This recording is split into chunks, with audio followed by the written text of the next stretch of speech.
등지고 지금 흩어진 나그네 생활을 하고 있는 사람이었어요. 이 사람들은 흩어져 살기 때문에 그 믿음으로 산다는 것에 대한 확실한 정립이 필요하다고 야고보 사도는 생각을 했고요. 그래서 이 흩어져 살아가는 이 사람들에게 믿음과 행함 그리고 즉 구원받고 살아가는 그 삶이 이러한 것이다라고 꼭 이야기해주고 싶어서 이제 하나님의 말씀을 이제 전하기 시작하게 된 것입니다. 그래서 이 야고보가 하고 싶은 진짜 말씀은 무엇이냐? 한마디로 얘기하면 믿음으로 산다는 것이 이런 것이다 라고 그는 이야기하고 있는 것입니다. 그가 왜 이런 주제로 이야기를 하냐 하면 왜 그런 이야기를 하고 있느냐 하면 9절과 10절에 본문 1장 9절과 10절에 보면은 그들이 나아가서 만나는 문제들이 있었어요. 그 흩어진 유대인들이 12지파들이 그리스도인들이 만나는 문제들이 있었다는 거예요. 그것이 어떤 많은 그런 시련들이 있었겠지만 그 가운데 또 여러 가지 또 많은 문제들 가운데 그런 일부 돈 많은 사람들이 교회를 주무르는 그런 행포가 그 안에 있었고 또 일부 어떤 성도들은 구원받은 그 삶과 그 믿음 생활을 전혀 연결시키지 못하는 삶과 하여튼 믿음 생활을 연결시키지 못하는 그러한 형식적인 신앙생활을 하고 있었던 모습도 있었고 또 사람들을 외모로 아니면 그가 가진 권력으로 또 아니면 배움이나 돈으로 크기를 재는 그런 부작용이 그 가운데 있었다라고 오늘 본문이 설명을 하고 있습니다. 그런 문제들이 있었어요. 그래서 그런 문제들로 인해서 성도들 간에 서로 격려하고 돌아보고 사랑하는 그러한 문제들이 교회 가운데 살아가고 있는 모습을 본 야고보 사도가 이제 하나님의 그런 영감을 받아서 지금 야고보서를 기록하고 있는 것입니다. 이런 그들에게 이제 야고보 사도는 이렇게 얘기하는 거예요. 믿음으로 살고 행함이 있는 믿음을 갖는다는 것은 잘 참고 인내하는 것이다 라고 그는 전하고 있습니다. 그리스도인다운 성품을 간직하는 것 그것이 정말 믿음이다 라고 그는 이야기를 하고 있어요. 그래서 야고보는 그런 사람들을 위해서 간절한 심정으로 이 편지를 써내려고 하고 있습니다. 저는 이 부분을 읽으면서 그런 생각이 들었어요. 그 흩어졌던 그 12지파 그 그리스도인들이 이 야고보 사도의 편지를 읽었을 때에 그 마음이 얼마나 뭉클했을까 하는 그 마음으로 우리도 같이 한번 이 본문을 같이 나누어 보았으면 좋겠습니다. 자, 이런 가운데 이 믿음으로 산다는 것의 첫 번째 주제가 나오고 있는데요. 이 길지 않은 편지이기 때문에요. 야고보 사도는 바로 본론으로 들어가고 있어요. 그래서 이들이 직면한 가장 중요한 문제인 그 시련의 문제를 먼저 야고보 사도는 다루고 있습니다. 여기서 중요한 것은요. 여러 가지 시험이라는 단어가 여기 나오고 있어요. 여러 가지 시험이 있었다는 거예요. 너희가 여러 가지 시험을 당하거든이라고 2절에 말하고 있죠. 이 여러 가지 시험이라는 말은 시련과 유혹을 다 담을 수 있는 그런 말들입니다. 하여튼 그들이 여러 가지 시험을 당하거든 그러니까 그들이 흩어져서 믿음으로 살아갈 때 만날 수 있는 다양한 어려움들 그 어려움을 만나거든 이라고 얘기하는 거예요. 그 어려움 앞에서 믿음으로 산다는 것은 무엇인지 이제 그가 말합니다. 그가 말하는 것을 한마디로 정리하면 이렇습니다. 믿음은 시련에 대한 올바른 원리를 가지는 것이다. 시련을 바라보는 올바른 원리를 가지는 것이 믿음이다 라고 그렇게 말하고 싶은데 야고보는 이렇게 그는 이야기합니다. 다양한 시험과 시련을 만났을 때 그것을 뭐라고 얘기하냐면 온전히 기쁘게 여기라 라고 야고보 사도는 이야기합니다. 왜 그렇습니까? 그 시련이 우리를 온전히 구비하여서 부족함이 없게 만들어주는 위장된 축복이라는 것입니다. 그 시련이 우리에게는 위장된 축복이라는 말이에요. 그 시련이 지금 우리에게는 힘들지만 그것이 우리를 온전히 구비하여 부족함이 없게 만드는 위장된 축복이라는 그런 그 시야를 그런 안목을 가지라라고 야고보 사도는 우리에게 얘기해주고 있습니다. 그래서 시련이 그 인내를 만들어내는 것을 알기 때문에 너희는 이것을 기억하라 라고 야고보 사도는 그 시련을 바라볼 때 이렇게 하라라고 얘기하고 있습니다. 일본에 가면은 그 기소라는 지방에 히노키라는 나무가 있습니다. 이 히노키라는 나무는 주로 그 향이 아주 독특한 향이 나고 그 가운데서 이 안티바이오틱의 그 역할이 하는 물질이 나오기 때문에 그 사우나에 가면 그 탕을 히노키로도 만들고요. 또 히노키로 여러 가지 재질을 만들어서 아주 잘 사용을 하고 있어요. 근데 그 히노키라는 나무가 한국으로 말하면 편백나무라고 하는데, 이 나무가 이 기소 히노키라는 지역에서 한 300년 정도 이렇게 자란 그런 나무들이 아주 좋은 나무라고 쓰는데, 유독 이 편백나무 중에 일본의 기소 히노키라는 지역에서 자라는 나무가 그렇게 결이 촘촘하고 단단할 때는 단단하고 또 부드럽고 그런 아주 특이한 좋은 재질을 가지고 있다고 해요. 그래서 이걸 타쿠체로도 만들기도 하는데, 하여간 이 기소 히노키라는 이 나무는요, 기소에서 자라는 이 히노키라는 나무는요, 특별하게 북쪽 지방에서 있고요. 또 음지에서, 빛을 받지 못하는 북쪽 음지에서 지금 자라고 있는 그런 그래서 300년이나 자란 나무라고 합니다. 그래서 이 나무가 또 그 지역이 유달리 추운 지역이래요. 그래서 이 나무에 보면 나이테가 있지 않습니까? 이 나이테가 굉장히 촘촘하다는 거예요. 다른 나무는 뭐 이렇게 여러분 나무의 나이테를 보시면 이렇게 눈으로 간격을 이렇게 어느 정도 확인할 수 있잖아요. 근데 이 기소 히노키에서 자라는 나무만 유독 그 간격이 지극히 1mm보다도 그거 10분의 1로 자를 만큼 아주 촘촘한 간격으로 쭉 자라는 것을 보게 돼요. 그러면서 이것이 굉장히 상품으로 여겨진다는 거예요. 제가 이 말씀을 드리는 이유는 우리의 인생에서 이 믿음의 이 시련이라는 것은 우리로 하여금 그런 아주 단단한 나무로 그것이 우리를 자라게 해준다라는 말입니다. 그것이 우리가 그런 단단한 나무로 자라게 해주는 그런 축복이 된다라는 것을, 믿음의 시련들이 그런 우리를 단단하게 만들어준다라는 것을 우리가 기억했으면 좋다라는 것입니다. 그런데 우리가 그렇게 믿음이라는 그런 시련을 당할 때, 우리가 믿음으로 할 때 우리가 그 인내가 필요한데, 그 인내는요, 막연한 신앙으로는 인내할 수 없는 거지 않습니까? 그냥 막연하게 우리가 그냥 버틸 수 있는 것이 아니야. 그냥 버텨야 된다라고 해서 그냥 버틸 수 있는 것이 아닙니다. 어떤 뭔가 바라보고 뭔가 어떤 퍼스펙티브가 있어서 그것에 대해서 확실한 그것이 있을 때 우리가 내가 조금만 더 하면 이길 수 있다. 뭐 이런 것이 훗날에 이런 것이 있다라는 것이 있을 때 우리가 인내할 수 있잖아요. 그러니까 믿음이라는 것은, 믿음의 여정이라는 것은 아주 긴 시간이라는 것입니다. 그 긴 시간에 그 순례의 여정을 요한계시록은 어떻게 보내라고 얘기하냐면 훈련의 시간이고 거룩한 신부로 살라라고 말씀하고 있어요. 그래서 날마다 옷을 빨아야 하는 기간이다라고 요한계시록은 우리에게 얘기하고 있는데, 이때 하여튼 이 믿음의 긴 여정에서 중요한 것은 무엇이냐 하면 천국을 향한 믿음이 있어야 된다라는 것입니다. 그런 것이 있을 때 우리는 인내할 수 있다라는 것입니다. 믿음이 없으면 우리는 절대로 인내할 수 없습니다. 소망이 없는 사람도요, 인내할 수 없습니다.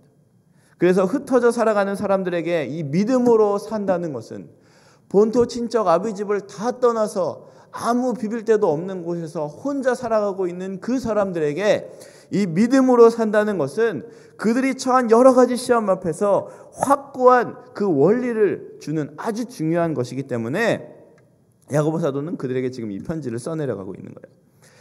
그 중요한 것은 여기서 여러 가지 시험을 만나거든이라는 그 시험을 만나는 대상이 누구냐라고 얘기하고 있는데, 야고보 사도는 그 사람들 모두를 향해서 내 형제들아라고 말하고 있어요. 불특정한 그 모든 사람들에게 지금 그 시험이 다 찾아올 수 있는데 그들을 내 형제들아 라면서 그가 형제의 마음으로 지금 이 편지를 쓰고 있습니다. 신앙의 여정, 믿음의 여정이라는 것은 참 여러분도 다 오래 신앙생활을 하신 분들도 많으시지만 그 가운데는 여러 가지 시험이 참 많이 있습니다. 뭐 사람으로 인해서 여러 가지 환경적인 문제로, 또 비즈니스를 통해서도, 또 사람과의 관계를 통해서도 여러 가지 우리 인생 가운데 시험이 찾아올 수 있습니다. 그리고 그 시험의 강도도 무수하게 다른 시험들이 우리 인생 가운데 찾아오게 되죠. 그런 시험과 유혹 앞에서 분명하게 정리해야 할 그 원리는, 이 시험이 나를 온전하게 하는 그 축복이라는, 하나님의 축복이라는 그 원리를 세워야 한다는 것입니다. 다시 한번 말씀드립니다. 이 모든 시험들이 나를 온전하게 하는 하나님의 축복이라는 그 원리를 우리가 머릿속에 팍 우리 가슴속에 착 가지고 있으라라고 야고보서는 먼저 이야기하고 있습니다. 그러면서 그가 하는 말이 뭐냐면 4절에 인내를 온전히 이루라라고 말씀합니다. 이 이루라라는 말은 매달린다라는 의미, 뭔가를 고수한다라는 의미인데요. 이 새 번역 성경은 이 부분을 이렇게 번역을 하는데 인내심을 충분히 발휘하여 조금도 부족함이 없는 성숙한 사람이 되라라고 그는 이야기합니다. 새 번역 성경은 이렇게 이야기를 해요. 여러분, 이 고린도 전서는요, 견고하게 되는 것의 중요성에 대해서 우리에게 이야기를 해주고 있는데, 이 견고함이라는 것은 뭐냐면요, 변함이 없는 거예요. 견고한 것은 날씨가 어떻든 온도가 어떻든 뭐가 어떻든 변함이 없는 것을 견고한 것이라고 얘기하잖아요. 이 고린도전서는 견고한 것에 대해서 이야기하고 있는데, 이처럼 믿음의 여정이라는 것은 하루 이틀의 여정이 아니기 때문에 그 여정에 별별 일들이 우리의 인생 가운데 다 기다리고 있다라는 것입니다. 그 시험들, 그 시련들, 그 유혹들 앞에서 잘 견디고 굳게 서서 요동하지 않는 그리스도인이 되게 하는 것이 바로 믿음이다라고 야고보 사도는 우리에게 이야기하고 있는 것입니다. 중요한 것은 그 믿음이 없으면 이게 쉽게 요동하고 넘어지게 되는데, 그래서 중요한 것은 인내라는 것은 키워지는 것이라고 그는 이야기하고 있어요. 그것이 자라가는 것이라는 것입니다.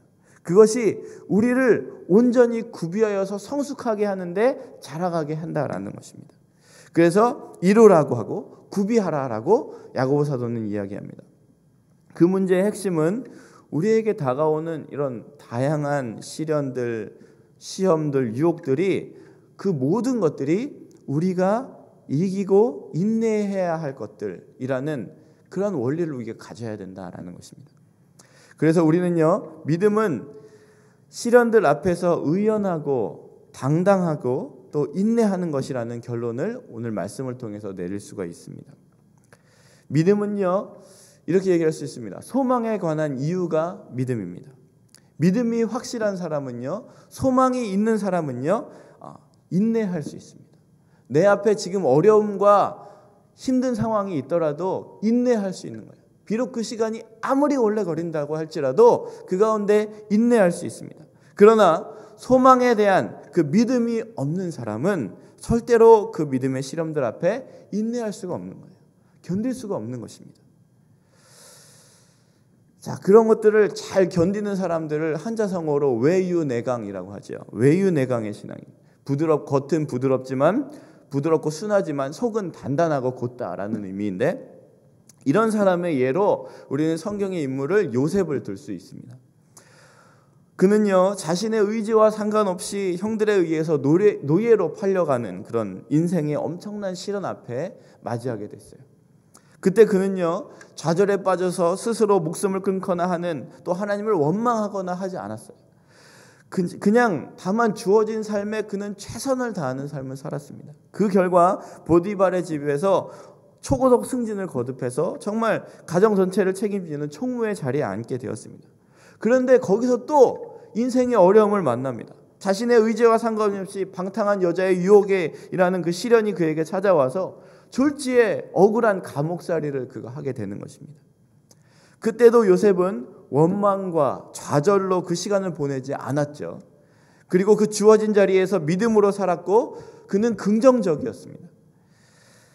그리고 하나님의 그 놀라운 경륜으로 인해서 그 애굽이라는 나라의 총리가 되는 그 경이적인 인생을 그가 살게 됩니다. 뒷날 다시 형제들을 만나게 되었을 때도 그는 요셉은 믿음으로 살았다는 것을 우리는 분명히 보게 됩니다.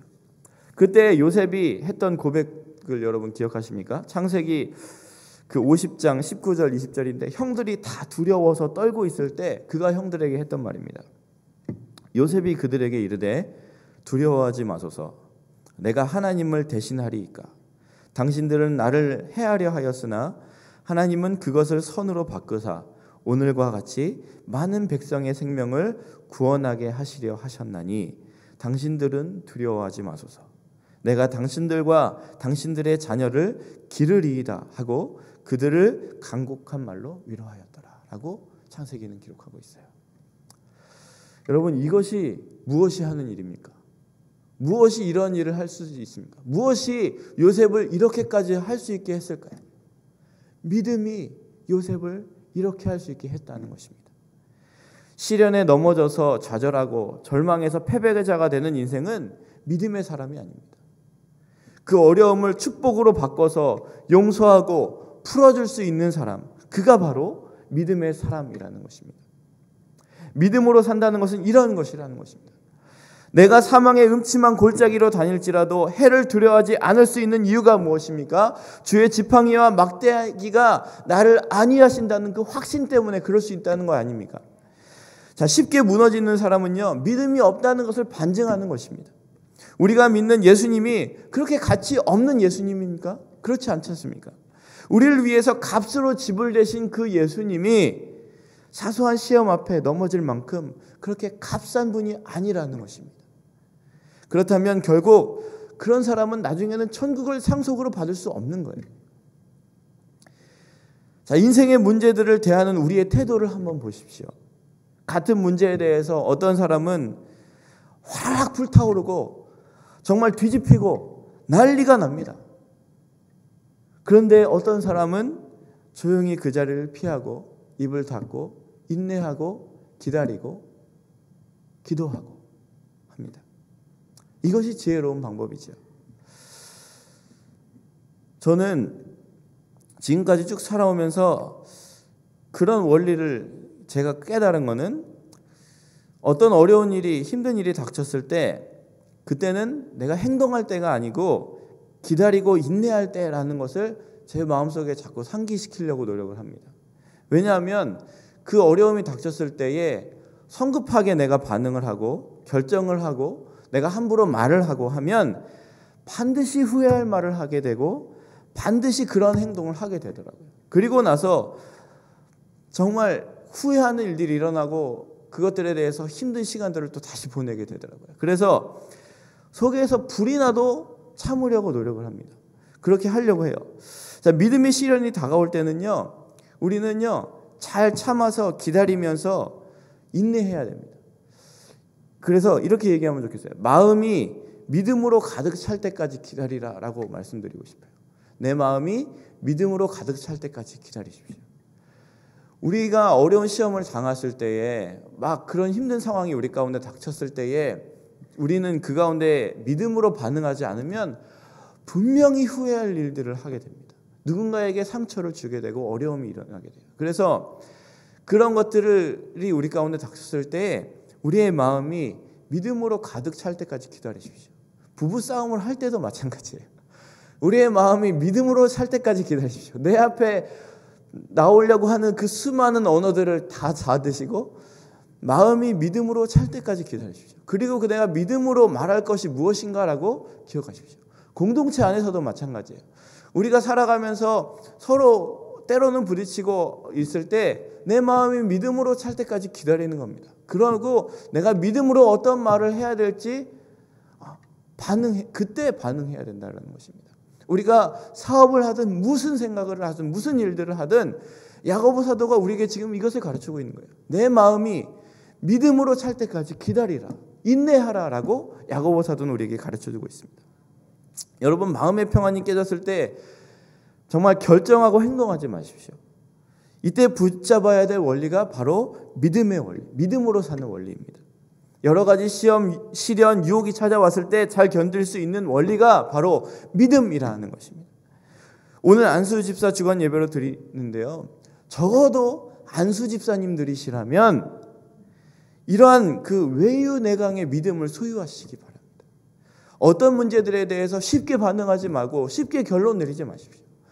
마음을 믿음으로 채우시고 반응하십시오. 그것이 안수 집사님들의 모습이 되었으면 좋겠습니다.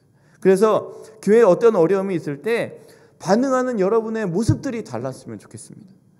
정말 그 세상에 문제가 있을 때에 반응하는 여러분의 모습들이 그 마음이 믿음으로 찰 때까지 기다릴 수 있는 모습이 되시기를 소망합니다.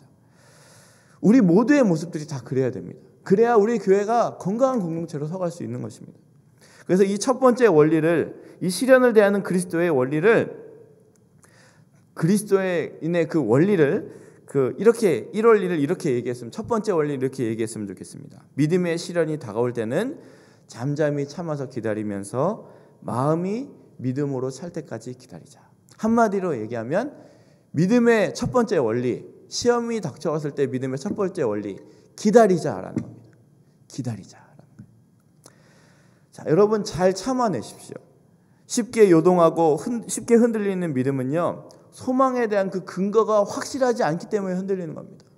저 하늘나라, 그 하나님 계신 그것에 대한 확신이 없기 때문에 우리가 쉽게 흔들리는 거예요. 시련을 훈련의 기회로 여기는 그 담대함이 우리에게 필요한 믿음이라는 것입니다.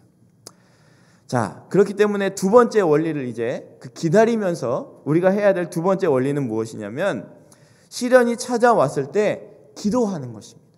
기도해야 돼요. 자, 문맥을 잘 살펴보십시오. 자, 본문에 보시면, 자, 너희가 지혜가 부족하거든, 너희 중에 누구든지 지혜가 부족하거든이라고 5절에 말씀하고 있죠. 여기서 지혜가 부족하다는 것은 앞에 문맥을 볼 때에 인내할 수 있는 믿음이 없다는 것입니다. 그렇죠? 인내할 수 있는 믿음이 부족하거든. 여기 이 지혜라는 말은요, 유대인들에게 아주 중요한 말이었어요. 잠언 1장 7절에 보면은 하나님을 경외하는 것이 지혜의 근본이라고 선언하고 있고요. 그래서 야고보는요, 말하는 지혜가 부족하다고 말하는 야고보가 말하는 이 말하는 지혜가 부족하거든이라는, 야고보 말하는 지혜가 부족하거든이라는 이 말은 뭐냐면 믿음이 부족하거든이라는 말로 바꿔 말할 수 있는 것입니다. 그래서 이 시련 앞에 어렵고 넘어지려고 할 때에 믿음을 가진 성도가 할 수 있는 가장 강력한 무기가 있다는 것입니다. 너희가 그렇거든, 믿음이 부족하거든. 시련을 만날 때 믿음이 부족할 수 있습니다. 여러분, 우리가 연약한 사람이기 때문에 충분히 그럴 수 있어요. 흔들릴 수 있고 연약해질 수 있습니다. 그러나 그때 믿음으로 살아가는 사람, 행함이 있는 믿음의 사람이 택하는 방법이 무엇이라고 얘기하고 있느냐 하면, 야고보가 얘기하는 원리입니다. 5절에 보면 모든 사람에게 후히 주시고 꾸짖지 아니하시는 하나님께 구하라, 그리하면 주시리라. 중요한 것은 모든 사람이라는 거예요. 모든 사람에게 주신다는 거예요. 학력이나 권력이나 돈이나 외모나 이런 세상적인 배경이 중요하지 않다는 것입니다. 단지 믿음으로 주님께 나온 사람이라면 충분하다는 거예요. 그런 모든 사람이 하나님께 기도하면 하나님께서 후히 주신다는 것입니다. 내가 믿음이 부족해도 네가 기도하면 하나님께서 주신다라는 것입니다. 꾸짖지 않으신다는 말씀을 주목해 보십시오. 기도할 때에 위축되는 분들이 많이 있어요. 우리가 기도할 때 위축되지 않습니까? 혹시 막 유창하지 못해서 위축될 수도 있고, 내가 방언을 못해서 위축될 수도 있어요. 그런데 그것이 가장 큰 이유인데, 그러나 여러분, 하나님께 구하는 기도가 유창할 필요가 없다는 것입니다. 어느 해도 괜찮습니다. 좀 느려도 상관없어요. 우리가 문제는 그 중심에 있다는 거예요. 하나님이 우리를 꾸짖지 않으신다는 거예요. 우리가 어떻게 기도하든 상관없다는 거예요. 주님, 내가 이러한 상황 앞에 믿음이 없습니다. 주님, 나를 도와주십시오. 그 한마디, 그 기도하는 것에 대해서 하나님은 후히 주실 뿐만 아니라 그 내용 때문에 꾸짖지 않으신다는 것입니다. 하나님께서 그 마음을 아시고 받아주신다는 거예요. 여러분, 이 사실에 대해서 믿음을 가지십시오. 그러나 기도가 응답되지 못하는 경우가 있다라고 얘기하고 있어요. 그 경우가 어떤 경우냐면, 오늘 본문이 말씀하는데 두 마음을 품었을 경우에 그렇다. 이 말은 다른 말로 하면 의심을 품고 기도하는 것을 이야기하고 있어요. 자, 믿음의 반대편에는 의심이 있습니다. 그래서 이 두 마음이 있는 거예요. 믿음과 의심의 두 마음이 있어요. 지혜는요, 믿음은요, 이 두 마음 사이를 오락가락하는 것이 믿음이 아닙니다. 하나님으로부터 온 지혜는요, 두 마음이 아니라 한 마음을 품는 거예요. 믿음을 가지는 거예요. 오직 주님께만 의지하고 전심을 다하는 그 기도, 그것이 하나님께 두 마음을 품지 않고 기도하는 것입니다. 그럴 때 하나님께서 후히 주시고 정말 넘치게 주신다라는 것입니다. 우리가 여러분 기도할 때 여러분 어떻게 하시고 계십니까? 오직 주님께만 의지하고 전심을 다하고 기도하고 계십니까? 아니면은 내가 하나님께 기도도 하지만 사람들에게 이것도 좀 해보고 이것도 해보고 이런 방법도 해보고 그런 원리를 가지고 있다면 우리는 두 마음을 품은 것입니다. 의심한 거예요. 하나님을 의심한 거예요. 하나님께서 이것들을 성경을 야고보 사도는 우리에게 두 마음을 품은 것이라고 말씀하고 있습니다. 그래서 이런 사람들은요, 그런 기도는 응답되지 못한다는 겁니다. 그냥 바람에 밀려 그렇게 요동하는 바닷물결 같은 그런 믿음으로는 주님으로부터 아무런 응답을 얻지 못할 것이다 라고 얘기하고 있어요. 여러분, 믿음의 시련이 닥쳐왔을 때 진심으로 하나님의 도우심을 구하는 그 기도를 하라라고 야고보 사도는 말씀합니다. 저는요, 다윗이 무수한 그런 시련의 날들을 지나는 동안에 끊임없이 하나님께 기도했던 그 시편들을 묵상하면서 정말 그 기도의 힘을 시편 가운데서 보게 됩니다.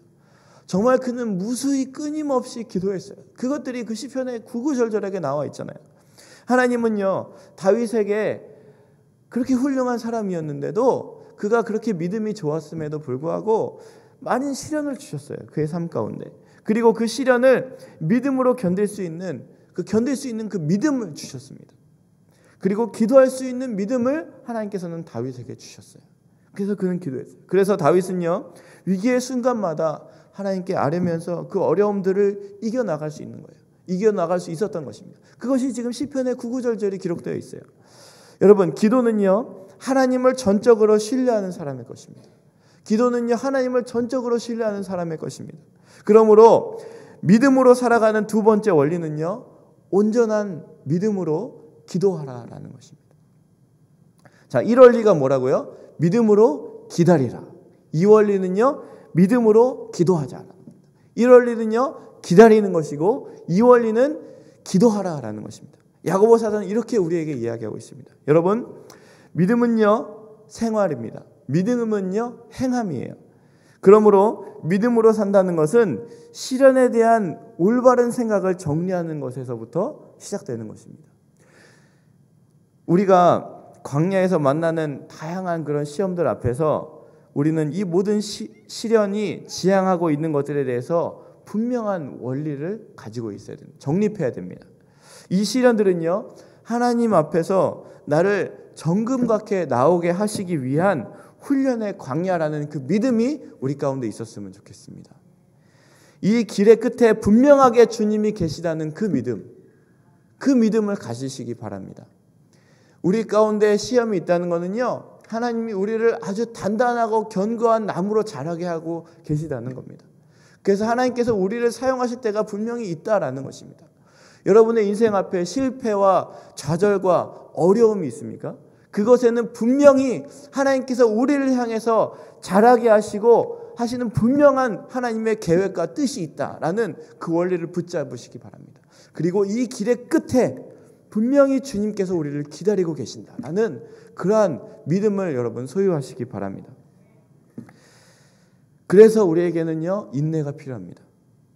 인내는요, 믿음의 다른 말입니다. 믿음이 없이는요, 인내할 수 없습니다. 기도 역시 믿음으로 해야 됩니다. 믿음이 없는 기도는요, 바람이 불 때 물결치는 바닷물결 같습니다. 요동하는 바닷물결과 같아요. 이것은요, 믿음으로 산다는 것이 결국 견고함의 문제라는 사실을 이야기해 주고 있습니다. 시험이 찾아왔을 때 인내가 축복이라는 그 원리와 기도할 수 있는 특권을 사용할 수 있는 사람이 바로 믿음의 사람이라는 것입니다.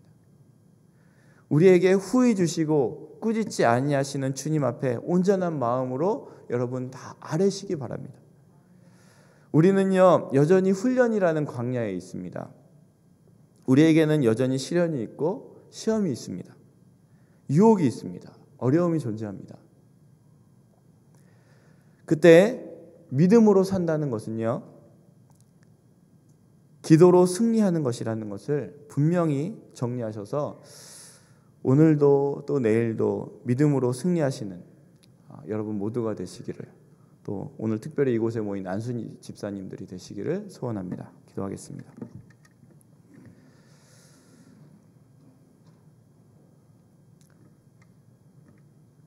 하나님 아버지, 오늘 야고보서 말씀을 통해서 우리가 우리 인생의 광야를 살아갈 때에 시련과 어려움과 시험과 유혹들이 존재하는 것을 바라봅니다. 우리의 이 광야 가운데서 우리가 믿음으로 반응하게 하여 주시옵소서. 이 훈련의 광야의 가운데 정말 이것을 통해서 하나님께서 우리에게 더 승리하고 한 걸음 더 나아가고 단단한 나무로 만들어 가시는 하나님의 손길들을 우리가 발견할 수 있게 해주시고, 고난과 시련과 어려움들이 위장된 축복이라는 것들을 우리가 기억하고 우리 마음 가운데 가지고 이 길을 우리가 최선을 다해서 걸어갈 때에 그 길의 끝에 주님께서 우리를 기다리고 계시다는 그 감격을 가지고 우리가 이 믿음의 길들을 요셉처럼 끝까지 인내하며 최선을 다하며 하나님을 원망하지 않고 오히려 하나님께 기도함으로 믿음으로 반응하며 나아가는 우리 중앙의 교회 모든 성도들이 될 수 있도록 하나님 도와주시고, 이 시간 머릿속에 기도하는 모든 지체들 가운데 그들의 삶에 어려움과 힘들고 아픔이 있을 때에 하나님께서 특별히 동행하여 주시고 그 길의 끝에 서 계시는 그 하나님을 바라보며 믿음으로 인내하며 나아갈 수 있는 우리 모든 성도들이 될 수 있도록 하나님께서 특별히 동행하여 주시고 함께하여 주시옵소서. 예수 그리스도의 이름으로 간절히 기도드립니다. 아멘.